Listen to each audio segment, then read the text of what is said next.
igidlərin şanlı səlnaməsinə Məstalı əmi deyə çağırdılar səni səngər başında Qorxu bilməz ürəyinlə durdun haqq savaşında Güllə səsi susturmadı mərd səsini bir an Vətən deyib keçdin otdan qorxmadan hər zaman Yoldaşların arxalandı sənin polad gücünə Adın yazıldı igidlik şərəfli sözünə Külək kimi keçdi illər amma dəyişmədin sən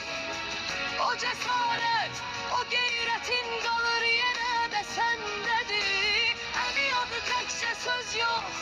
bir hörmət nişanıdır Sənin kimi igidlər bu torpağın